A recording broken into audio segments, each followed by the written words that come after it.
In this video, it's the brand new Redcat Ascent-18 upgraded brushless high steer version. So Redcat has taken the Ascent-18 that we know and love, small scale crawler, and they have taken it up a notch. They've turned it to 11 with a couple very key, very important upgrades. So we're going to get this thing out of the box and we're going to see just all these new parts and how good does this truck perform with these new upgrades and new parts on it. If you're new to the channel, welcome. My name's Troy. This is RoadsideRC. You'll tend to find me bashing or crawling or drifting or racing, plus doing product review videos and how-tos. Let's start by getting this thing out of the box and seeing what all's included. Oh yeah, that's the burnt orange one right there. Look at that. Love the body. A lot more high clearance. Love the color. I'm always a big fan of the burnt orange. So let's put this to the side. We'll go over the truck in more detail here in just a minute.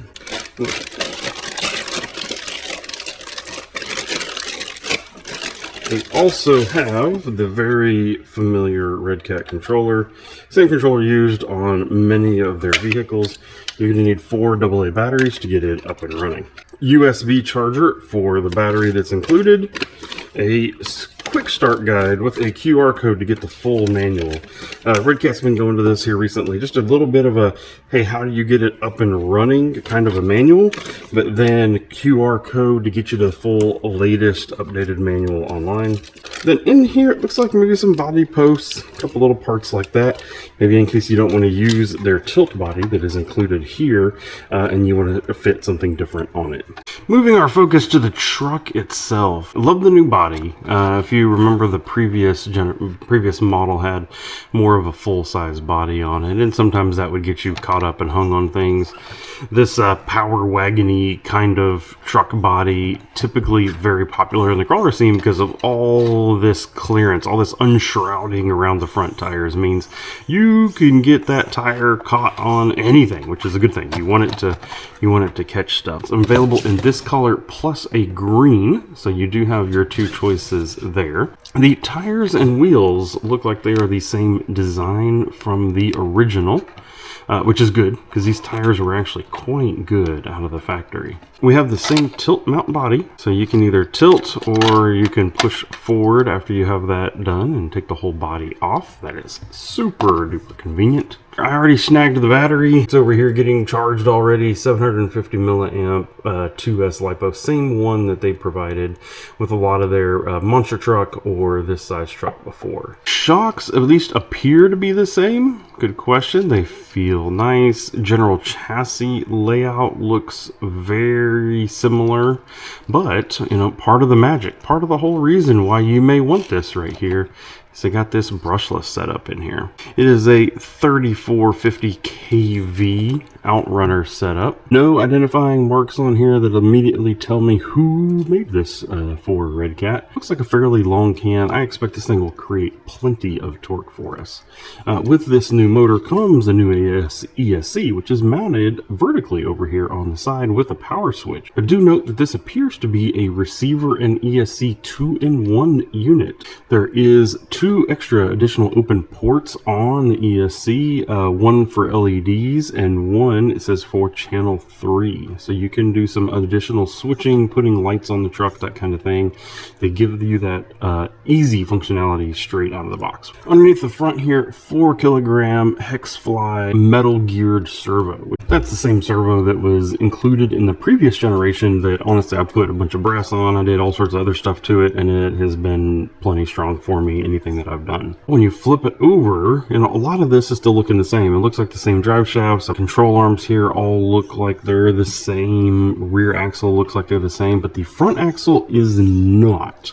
It says that this is now the high steer version, and that sure looks like a pretty dang decent amount of steering angle, doesn't it? This whole front axle has been redesigned, how they've gone about it. One of the biggest deals is the old axle, it wasn't a portal box on the outside of an axle, it was the portal, the axle was kind of built all the way down to the bottom of the portal, meant that you'd get hung up on that front occasionally. This new design both provides, it appears, more clearance here around the front, but then also somehow gives you even more steering. which is pretty awesome. I expect there is a lot of the parts that have been created for the previous model that will apply here. And then the last big note, full ball bearings, front to rear, full ball bearings through the whole truck. There's a lot of the competition that actually offers bushings, and they're fine. They're fine, especially at this scale, for a little bit, but then they start to wear. They start to wear out.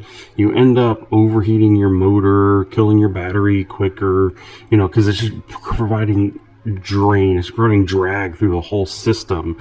And also slop. You end up with a bunch of slop as those bushings wear. Bearings, you know, these bearings that put in here, unless you are going out through mud and water and muck, you'll probably never have to look at them ever again.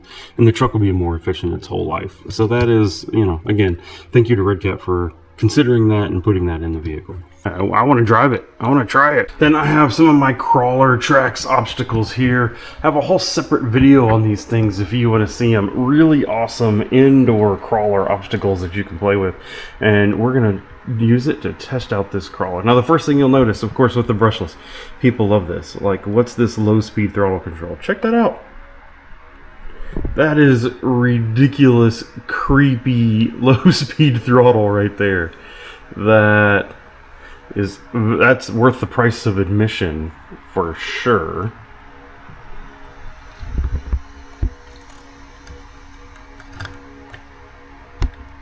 Look at that, got it all flexed out there. You can see that tire's hanging just a little bit in the air. Look at that.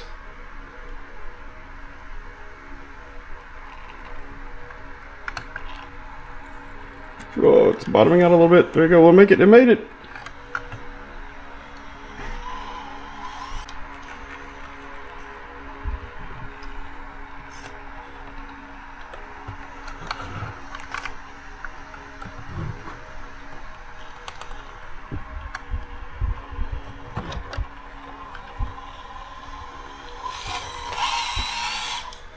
The other thing we'll notice, listen how quiet it is.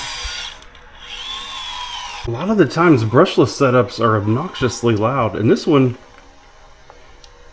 especially under creep, you just can't even hear it.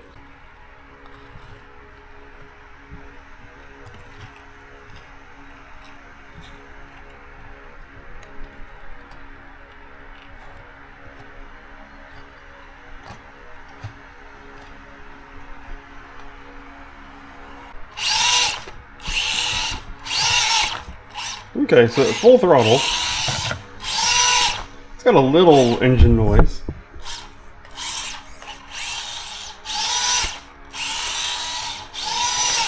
But it's not much, especially for a brushless setup. That's super quiet. So whoever picked this motor in ESC right here, good job. Because that thing does great. Very happy. Yeah, oh yeah. I don't know if it'd go up that or not. It made it. Oh, I drove off the side. That's my fault. Come on, bring it back, bring it back, bring it back. Oh yeah. Oh yeah. Redcat Ascent says, what? You'll make a mistake, we'll make up for it. There we go. Love it. That is just too cool. Look at that right there. I mean, it's going to tip over, don't get me wrong. Rear tire's in the air. And that extra clearance, look around that front portal. That's where before we might have been getting close to getting hung up with the previous design. Then it gets down to price. Is this thing a gajillion dollars or not? And how does that fit in versus the competition? So I did a whole video a few months back where I compared the previous brushed Ascent-18 to the TRX-4M and the Furatech Fury FX118. And honestly, the truck and the Fury were really, really close with a bunch of pros and cons. And if you look at the price of the previous generation Ascent-18, it's $119.99, $120 basically, and that Fury was $199.99, so $200. You know, that price jump there, and one of the biggest reasons to potentially get that Fury was the brushless setup that's in it.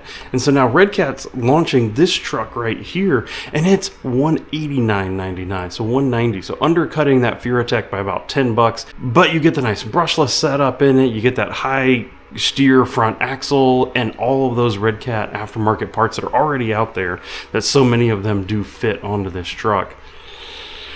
this might be the new champion. I mean, if you just consider this versus the brushed version of it, $70 price difference is the price of even just that brushless setup alone. And so I think it's a no-brainer. If you're in the market for small scale crawling, then the regular Ascent-18 is probably about as cheap as you're going to get into it. But if you're willing to spend that little bit extra to get this brushless, probably the good way to go. If you have any questions about the truck that I didn't answer in the video, leave them down in the video comments and I'll do my best to answer them. I am going to add all of the videos related to this to my regular Redcat Ascent-18 playlist, so you can go out there and see what does it take to put on some of the brass parts, aluminum, upgraded links, things like that is already out there for this truck, different tire and wheel testing, that kind of thing. Lots of options for this truck are already out there, so if you're curious about seeing any of that, there'll be a playlist over here to your right. And if you're interested in buying one of these trucks, in the video description will be a link to where you can click and go get one. So thank you for watching. See you later. Goodbye.